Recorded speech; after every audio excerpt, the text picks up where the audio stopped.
تجھے جو حکمران بنایا تھا تم نے کیا میرے بندوں کے ساتھ. اللہ قاضی سے پوچھے گا بتا کتنے عدل اور کتنے ظلم کے فیصلے کیے تھے. اگر قاضی ظلم کے فیصلے کرتا مر گیا تو انہی بندے ہاتھوں کے ساتھ جہنم کی آگ میں چلا جائے گا. اچھا جی، اب یہ والا جو کلپ ہے جو کہ سرکولیٹ کر رہا ہے سوشل میڈیا کے اوپر، میں اس کے حوالے سے کچھ کہے بغیر، ٹھیک ہے، آپ کا رضی طاہر صاحب نے اس کا کیپشن بھی رکھا ہے، کہتے ہیں حجاج بن یوسف بھی حافظ قرآن تھا لیکن مسلمانوں کا قاتل تھا.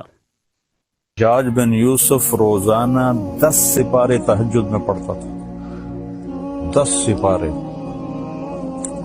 اور وہ ایسا خبیث تھا کہ اس نے 1.25 لاکھ مسلمان اپنے سامنے کھڑے ہو کے قتل کروائے تھے. اور عمر بن عبدالعزیز نے اس کو دیکھا کہ وہ جہنم کی آگ میں، اور عبد الملک بن مروان جس نے اس کو بنایا تھا گورنر عراق کا، دونوں کی آنتیں باہر نکلی ہوئی ہیں اور گدھے کی طرح اس کے گرد وہ چکر لگا رہے ہیں. اللہ ظلم معاف نہیں کرتا ہے. اس لیے بادشاہوں سے کہتا ہوں اور اپنی افواج سے کہتا ہوں، اپنی عوام سے کہتا ہوں، علماء سے کہتا ہوں، اگر آپ ممبر پر بیٹھ کر میرے نبی کے دین کو ٹکڑے کر رہے ہیں تو آپ بھی بہت بڑے ظالم ہیں، ظالم ہیں، ظالم ہیں. دیوبندیت کو مٹا دو، بریلویت کو مٹا دو، شیعت کو مٹا دو، سلفیت کو مٹا دو. میں مسلم، ہاں میں اہل سنت والجماعت ہوں، میں امام ابو حنیفہ کے فتووں پہ عمل کرتا ہوں، لیکن میں باقی سب کے لیے ایسے جھولی پھیلا کے دعا کرتا ہوں. تو یہ میرا آخری پیغام ہے. اس کے بعد آپ کو خان صاحب کا پیغام تو یاد ہوگا بشرا بی بی کے حوالے سے، کہ جو ہمارے آرمی چیف ہیں عاصم منیر صاحب، وہ ان سے بدلہ لے رہے ہیں، کیونکہ جب عمران خان صاحب پرائم منسٹر تھے عاصم منیر صاحب نے بشرا بی بی کے تھرو ان کے حوالے سے سفارش کروانے کی کوشش کی، بشرا بی بی نے انکار کر دیا، اور اب جو بشرا بی بی کے ساتھ ظلم اور جبر کا جو سلوک کیا جا رہا ہے جیل میں، وہ اسی کی سزا دی جا رہی ہے. زلفی بخاری صاحب کہتے ہیں بشرا بی بی نے آج صاف الفاظ میں بتایا ہے کہ جو کھانا عام قیدیوں کو دیا جاتا ہے اس سے کہیں زیادہ بدتر اور غلیظ کھانا انہیں دیا جاتا ہے. نہانے کے لیے جو پانی مہیا کیا جاتا ہے وہ مٹی اور کیچڑ سے بھرا ہوتا ہے. ان کے سیل میں کیڑے مکوڑے ہر وقت رینگتے ہیں جو رات بھر انہیں کاٹتے ہیں اور سونے نہیں دیتے ہیں. اس کے بعد مریم ریاض وٹو صاحبہ جو کہ بشرا بی بی کی بہن ہیں، چھوٹی بہن ہیں، ان کا بیان آیا ہے، بشرا عمران کو سہولیات مل رہی ہیں جیل میں، کوسچن مارک، سوال پوچھتی ہیں، سوال رکھتی ہیں ان لوگوں کے سامنے. پانی ملتا ہے لیکن مٹی اور ریت والا، ایسا پانی کہ نہ وضو ہو سکے نہ کپڑے دھل سکیں. کھانا ملتا ہے لیکن ایسا کہ کھایا نہ جا سکے. کمرہ سیل ملا ہے عام قیدیوں والا لیکن بہت سارے کیڑے مکوڑوں والا. پچھلے ہفتے پاؤں پہ اتنا زہریلا کیڑا کاٹا کہ انفیکشن ہو گیا. سب قیدیوں کے سیل میں بجلی تھی لیکن بی بی کے کمرے کی بجلی بند کی گئی 2 دن کے لیے، اور تب تک نہیں آئی جب تک وہ بے ہوش نہیں ہو گئیں. صاف کمرہ، اچھا کھانا، صاف پانی، بجلی وغیرہ ہر قیدی کا حق ہے. کیا ان سب کے لیے بھی پنجاب حکومت کو لکھ کر بتانا ضروری ہے؟ کیا یہ حکومت کا فرض نہیں کہ قیدیوں کے بنیادی حقوق کا خیال رکھا جائے؟ اور بشرا عمران تو جیل میں صرف اس لیے ہیں کیونکہ پاکستان میں انصاف مل ہی نہیں رہا ہے، بس ظلم پہ ظلم. اللہ دشمن بھی ظرف والا دے. اچھا، آج پی ٹی آئی نے صنم جاوید صاحبہ کو پی ٹی آئی پنجاب کی ایڈیشنل سیکرٹری اطلاعات مقرر کر دی ہے.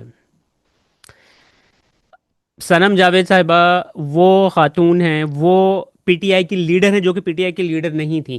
ان حالات میں جب پی ٹی آئی کی طرف سے کوئی مقابلہ کرنے والا نہیں تھا، ان حالات میں وہ ابھر کر سامنے آئی ہیں، اور آپ دیکھ سکتے ہیں ان کو بار بار میں جیل میں اٹھا کے بند کر دیتے، کیونکہ ان کی جو آواز ہے وہ اتنی طاقتور اور مؤثر ہے. جب وہ اپنا ٹویٹر کے اوپر ٹویٹ کرتی ہیں یا کوئی ویڈیو بیان جاری کرتی ہیں تو وہ سوشل میڈیا پہ یکدم وائرل ہو جاتا ہے، کیونکہ لوگوں کے دلوں کی آواز ہے.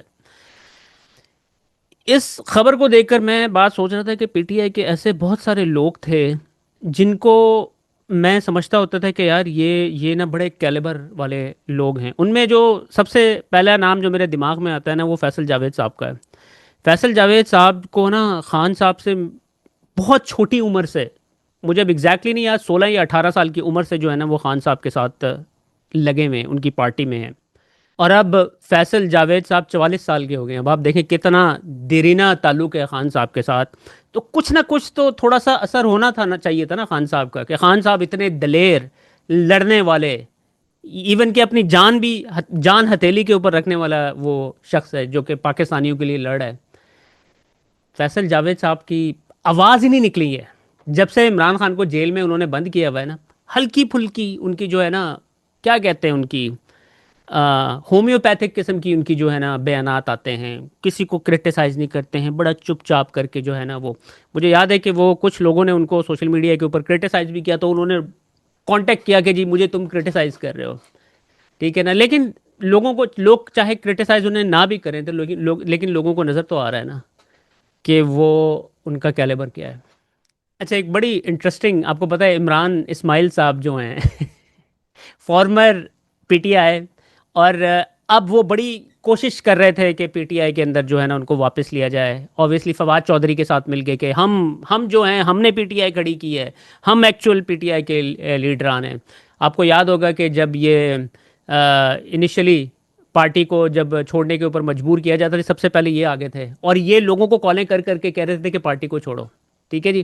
اب صورتحال یہ ہے کہ اب وہ اپنی ٹویٹر آئی ڈی کے اوپر بے نظیر کی تعریفیں کر رہے ہیں. بے نظیر کو ایک بہت عظیم لیڈر بنا کر پیش کر رہے ہیں.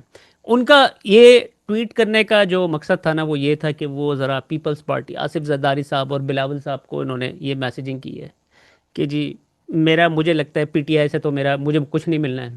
اور انہیں ایک بات اور بھی سمجھ آ گئی ہے، یہ جو خان صاحب نے جو ریسنٹلی بیانات دیے ہیں نا کہ خان صاحب نے ڈیل نہیں کرنی، یہ جو ڈیل کی کوششیں تھیں نا، یہ آخری کوششیں ہو چکی ہیں. بہت عرصے سے کوششیں ہو رہی تھیں.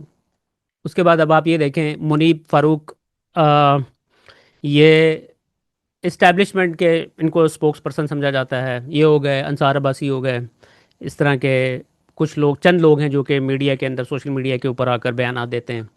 اور آپ اندازہ کریں کہ عمران خان کا نام لینے کی انہوں نے پابندی لگا رکھی پورے میڈیا کے اندر. لیکن آپ ان کا ٹویٹر اکاؤنٹ، ان کے یوٹیوب اکاؤنٹ کے اوپر جا کے دیکھیں نا، آپ کو عمران خان کا نام کے علاوہ کچھ نظر ہی نہیں آئے گا. جو عمران خان کے حوالے سے ان کی جو خواہشات ہیں نا، اس کے اوپر انہوں نے تھم نیل بنائے ہوئے ہوتے ہیں. اب ان کی تھم نیل میں آپ کے سامنے کچھ رکھتا ہوں، کہتے ہیں عمران خان ناک سے لکیریں نکالنے کو تیار ہو گئے. ٹھیک ہے جی. اس کے بعد دیکھیں تھم نیل کے اندر عاصم منیر کی تصویر ہے، عمران خان کی تصویر ہے. ہیلو پی ٹی آئی، پیر پکڑے بغیر معافی نہیں. عمران خان سیاسی طور پر ختم شد، اگلے 7 دن میں عمران خان کی رہائی.